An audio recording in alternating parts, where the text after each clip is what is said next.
शारदीय नवरात्र या नवरात्रीमध्ये देवी दुर्गाची पूजा करताना विशेष लक्ष देण्याची गरज असल्याचे शास्त्रात सांगण्यात आले आहे। या नियमांची काळजी घेतल्यास आपली साधना लवकर पूर्ण होईल आणि आपल्या सर्वांवर आई जगदंबेचा आशीर्वादाचा वर्षाव होईल। देवीला लाल रंग खूप प्रिय आहे, म्हणून या 9 दिवसात मातेच्या पूजेमध्ये लाल फुले अर्पण करावीत, तसेच मातेला लाल साडी किंवा लाल वस्त्र अर्पण करावेत। नवरात्रीत मातेची पूजा मांडाल तेव्हा लाल कपडा पसरवावा, कारण ते समृद्धीचे आणि सौभाग्याचे प्रतीक मानले जाते। त्यामुळे आपली काम करण्याची क्षमताही वाढते। नवरात्रीमध्ये तुम्ही आईचा शृंगारही करू शकता, तो मातेला खूप प्रिय असतो। शक्य असल्यास लाल वस्त्र परिधान करा आणि मनापासून पूजा करावी। रोज घराच्या मुख्य दारात पूजेपूर्वी रांगोळीने स्वस्तिक बनवा। स्वस्तिक बनवल्याने शुक्र आणि सूर्य हे ग्रह जीवनात सकारात्मकता आणतात। नवरात्रीच्या काळात तुम्ही 9 दिवस मातेसमोर अखंड ज्योतही पेटवू शकता। अखंड ज्योत प्रज्वलित करण्याचे व्रत घेतले असेल तर ती ज्योत 9 दिवस तेवत राहावी हे लक्षात ठेवावे। मातेला प्रसन्न करण्यासाठी पूजेनंतर दुर्गा सप्तशती आणि दुर्गा चालीसाचे पठण करता येते। जर दुर्गा सप्तशती पठण करता येत नसेल तर ओम ह्रीम क्लीम चामुंडाय विचे हा जप रोज करावा। मंडळी, नवरात्रीचा काळ अत्यंत पवित्र मानला जातो, त्यामुळे या दरम्यान मांस, दारू, लसूण, कांद्याचा वापर करू नये। नवरात्रीचा उपवास ठेवला तर तो संपूर्ण निष्ठेने करावा। जर तुम्ही नवरात्रीच्या पहिल्या दिवशी कलशाची स्थापना केली असेल किंवा अखंड ज्योती लावत असाल तर या दिवसात घर रिकामे ठेवू नका। विष्णू पुराणानुसार नवरात्रीत दिवसा झोपणे वर्ज्य मानले जाते। तसेच नवरात्रीच्या सप्तमी, अष्टमी या तिथीला देवी भागवतात म्हटले आहे की 2 ते 10 वर्षाच्या मुलींना अर्थात वयात न आलेल्या मुलींना कुमारिका म्हणून बोलवावे। 3 वर्षाच्या मुलीला त्रिमूर्ती, 4 वर्षाच्या मुलीला कल्याणी, 5 वर्षाच्या मुलीला रोहिणी, 6 वर्षाच्या मुलीला कालिका आणि 8 वर्षाच्या मुलीला शांभवी, 9 वर्षाच्या मुलीला दुर्गा आणि 10 वर्षाच्या मुलीला सुभद्रा असे नवकन्या रूप मानले जाते। वयात आल्यानंतर मुलींमध्ये राग, लोभ, विकार, वासना यांची वृद्धी होऊ लागते, परंतु कुमारिका अल्लड, निरागस आणि निर्विकार असतात। बालरूपात आपण देव पाहतो, म्हणून कुमारिकांना पूजेचा मान दिला जातो।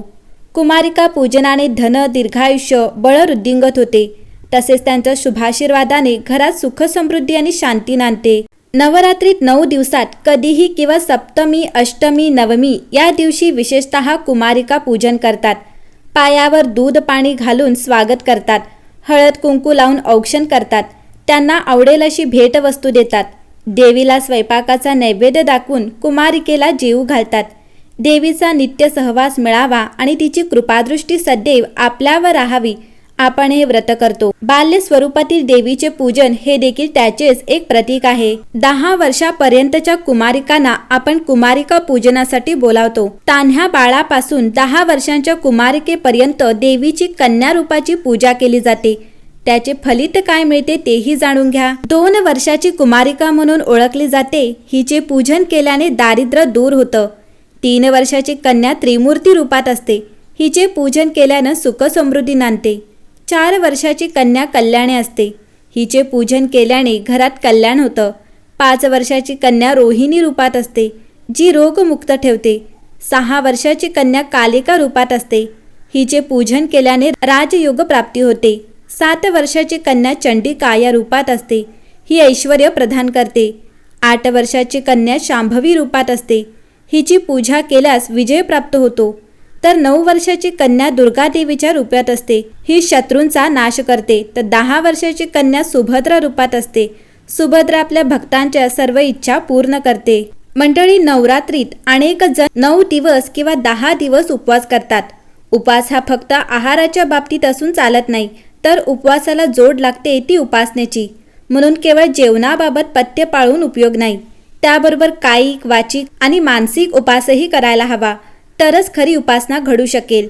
उपासने जशी शरीर शुद्धी होते तशी कायिक, वाचिक, मानसिक उपासने तना मनाची शुद्धी होते।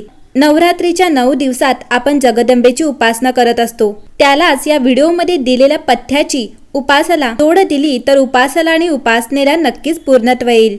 मंडळी, न खाऊन आपण राहू शकतो, तसे न रागावता राहण्याचा प्रयत्न करावा, अर्थात रागाचा उपास करावा। हा उपास शक्य तेवढा कडक करावा। केवळ वरवरचा राग नाही, तर मनातूनही कोणाबद्दल द्वेष, मत्सर, असूया वाटणार नाही याची काळजी घ्यावी. तरच मनात सात्विक विचारांचा नंदादीप अखंड तेवत राहील. या 9 दिवसात शरीरसंग टाळावा. मनावर, शरीरावर, वासनेवर नियंत्रण मिळवता येणे एवढाच त्यामागील हेतू आहे.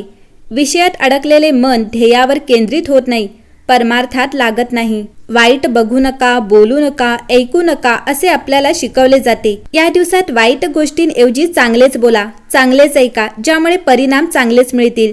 नवरात्र पाठोपाठ दसरा, दिवाळी या निमित्ताने आपण घरात आवराआवर करतो, तशी मनाची आवराआवर करा. मनातली जळमट कायमची काढून टाका. अडगळीत पडलेल्या आठवणी टाकून द्या.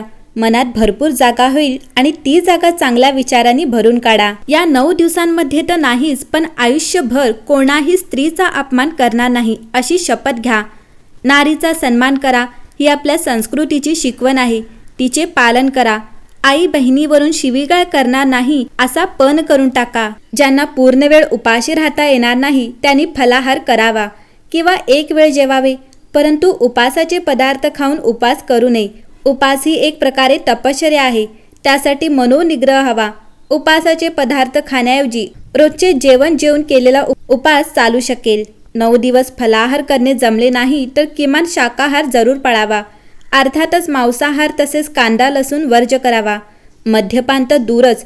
हे पदार्थ तामसी भाव जागृत करणारे आहेत. या व्हिडिओमध्ये म्हटल्याप्रमाणे रागाचा उपास धरायचा असेल तर या पदार्थांचा उपास करावा लागेल व विकारांवर नियंत्रण मिळवावे लागेल.